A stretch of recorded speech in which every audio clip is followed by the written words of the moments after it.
Hello and welcome to my channel. My name is Chrissy Hodges, advocate for OCD, author of Pure OCD, The Invisible Side of Obsessive Compulsive Disorder, certified peer support specialist working with people worldwide as they're working toward recovery for OCD, and I also can provide referrals to therapists who treat OCD wherever you are in the world. I am continuing my series on talking about different themes, and today we're talking about harm OCD. Really common theme. Now, disclaimer, I'm just gonna hit on a few different areas of harm OCD. Probably will do a follow-up video maybe on specific types of harm OCD. I may not say everything that you experience, or I may say things and that you don't experience. Don't take that as you do or don't have OCD. You're always looking to see, to prove that you do or don't have OCD, and you really just can't. So take what you can from the video, and I hope that this helps if you are struggling with harm OCD. NoCD is an app in OCD. Inside the app, they have tons of resources. You can connect to people. They have in a lot of stuff that's free, information, being able to read lived experience to help normalize what you're going through. They also have telehealth in many places around the world. So check them out at treatmyocd.com or download their app. There's a little spider up here and it keeps going up and down. I don't want to really kill it. Speaking of harm OCD. So if it just drops down, just know, as long as it doesn't get in my hair, I don't really care. So let's talk about harm OCD. And just to let you know, I just got back from Europe. I hope you enjoyed my video from Scotland. I had a great time, a little jet lag, but it was just such a wonderful trip. And if you are interested in the research project, I did do some work over there with the research partner that I have, that we are now working on ethics and things like that. So if you did reach out about that research project, I will be in touch probably in the next couple weeks to give you some more information. So harm OCD. Okay, harm OCD is super common. A lot of people struggle with this, and it can take many different forms of whether it is harm to yourself, harm to others, harm to animals, just harm in general. And this is a really tough theme because it really does make people question everything about themselves. What kind of person would have these thoughts? What if I really am capable of this? What if there's some sort of evil, dark part of me that I just don't know about? And it can also be accompanied by urges. So you've heard me talk a lot about the sexual intrusive thoughts and the physical aspects of that, like the groinal and any sort of erogenous zone that you can have that are accompanying the thoughts. With harm OCD, typically people will say things to the effect of, I have this urge. It is the same thing. It's just the intrusive thoughts manifesting physically. I'll get into that in just a minute. So harm, just the easiest example to understand harm OCD would be driving down the road and you see someone on the side of the road and you just think, what if I swerve the car and hit them? Normal people have those weird thoughts. They just go about their day and think, well, glad I didn't hit them. We have those intrusive thoughts about harm, and immediately we go to the why. Why would I even think that? You may have even thought to yourself, oh my gosh, I actually felt myself almost turning the wheel. What if I really wanted to do it? What does that mean about me? And that just sends you down the spiral into looking at what is wrong with you, if there's this deep, inherent awful part about you. And so then you might start mentally reviewing. You do the same thing with sexual intrusive thoughts. You mentally review things that have happened in your past that could possibly point to a reason why you really are someone that can cause harm. In sexual intrusive thoughts, you'll look back, sometimes you have child's play, weird stuff that's sexual that you might think, oh my gosh, if I did that, that must mean I'm capable or I'm a deviant or something like that. It's no different with harm. You look back and you just think, oh my gosh, I remember when I used to kill ants on the sidewalk, or I would do things with bugs, and then you might, I'd kill bugs, or I would kill this, or not, you know what I mean. But you might do things that would indicate that you're a horrible person, and that could have been some initial prediction that you are this harmful human being and you're capable of it.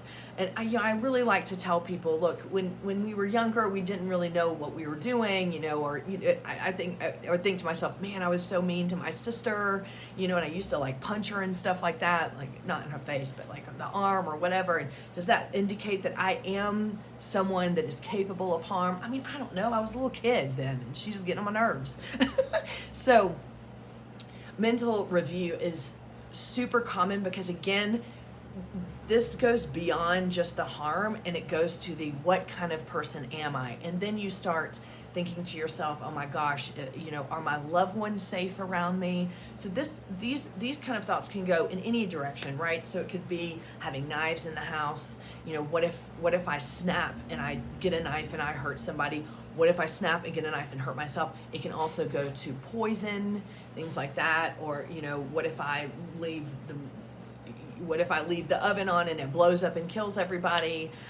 What if I make some sort of mistake and then I'm responsible for killing it? What if I start a fire? Harm can go just about any direction, causing harm to yourself or others. And I actually may do a separate video on this. I have one on my channel, but I haven't done it in a long time. Harm intrusive thoughts toward yourself are super common too. So this can manifest as the fear of suicide. And what happens is that you might have these intrusive thoughts of, what if I snap, or what if I get depressed and I die by suicide? Well, this can get really tricky, right? Because then you think to yourself, well, I can't go tell a therapist because then they're going to put me on 24-hour hold, but am I really suicidal? I don't really think I am. I'm just scared that I'm suicidal. And then you might start to mentally review, you might start to ruminate about whether or not you're depressed. So here you are looking up symptoms of depression. Oh my gosh, I experienced this, so maybe I am depressed, so maybe that does mean I might die by suicide. So harm to yourself with manifesting in the fear of suicide is super common, and it can get tricky because you think to yourself, I don't want to go talk to a therapist because I'm scared they're not going to see it as a fear, but then but what if I am, right? So I always talk to people when they have this theme about maybe printing out an article on the suicidal intrusive thoughts, and when you do go see a therapist, have the therapist read through it, even before you talk to them about it, so they can see that this really is a thing, and that there's a proper way to treat it. Because therapists are mandatory reporters, so if they hear the word suicide, they may think to themselves, oh my gosh, we have to do something here. But get the psychoeducation, give it to the therapist, let them know everything that you know about this theme, and that can be really helpful in helping them distinguish, oh, this is OCD, so now we can set up a plan. So harm to yourself, probably I'm going to do a video separate on that, but this can get really, really tough when the harm intrusive thoughts are towards your loved ones. It just makes you feel so awful. And it makes you feel guilty, and it makes you feel a lot of shame, and then you start to avoid because you don't want to be around people because you're getting those thoughts, and it's just not fair. These are the people that you love, and why do I have these thoughts about them? It is a really shameful and really tormenting theme. Again, with the urges, I like to compare this to the groinal. So basically what it is once you get the intrusive thoughts, it is likely going to manifest physically at some point. What does that mean?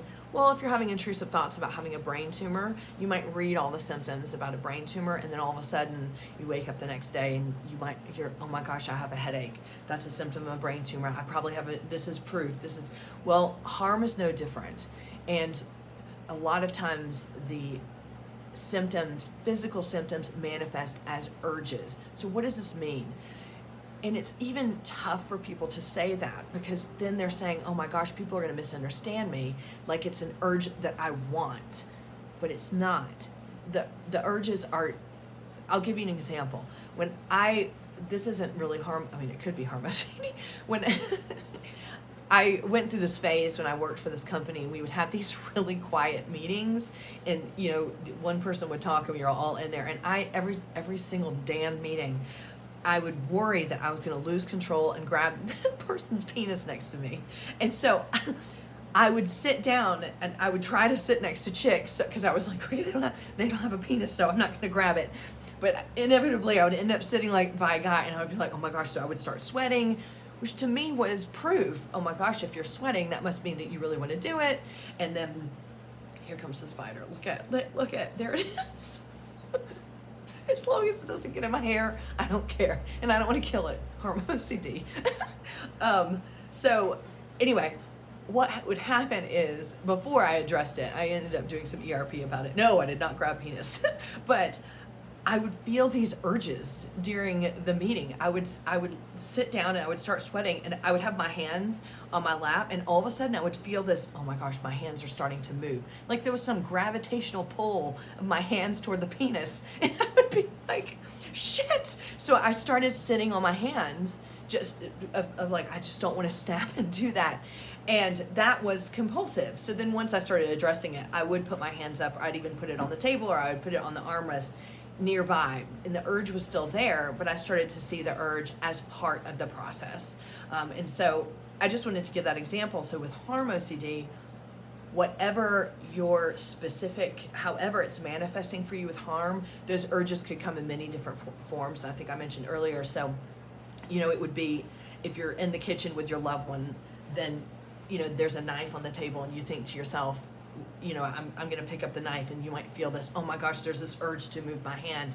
And that can be really terrifying, because once symptoms start manifesting physically like that, it goes into that realm of, this cannot be OCD if I actually feel this. Reassurance, yes, it can. It can. This is absolutely a part of OCD. And this is when things are getting really bad and they're getting really chronic. It really does start to take over, and everything. This is why we say that OCD is chronic, because if it's going untreated, you are going to get to a point where every thought, every moment of every single day is going to be consumed by OCD. I don't know where the spider went. Shit. So that's why treatment is imperative. So again, I can provide referrals, and there's also NoCD who can provide therapists all over the world. So harm can take, again, it can take so many different forms. Exposure, I just wanted to touch on this before I wrap up. People get really scared of doing exposure response prevention for harm because they think that they're going to put their loved ones in danger if it's targeting your loved ones. And you think to yourself, especially if I'm having these urges, there's no way I'm going to hold a knife up to someone's throat. That is, we are not doing ERP in a way that it's going to put anyone in danger, including yourself, right?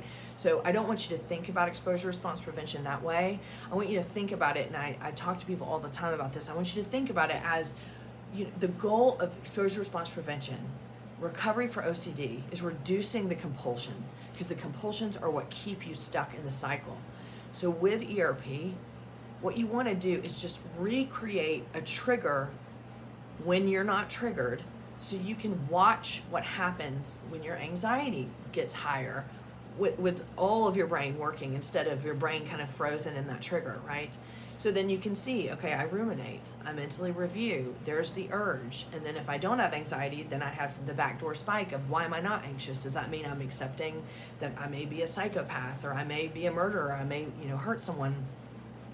So people get really nervous about doing ERP for harm because they're scared that they might find out that they are dangerous, or that they are capable of harm, or they might harm someone. But I just want to assure you that that's not how ERP is going to be for this. And it really is just learning how to reduce the compulsions and to see that you're really not afraid of the harm. You're just afraid of the anxiety accompanying it. So that was just a really brief overview. I do want you to know that harm OCD is super common.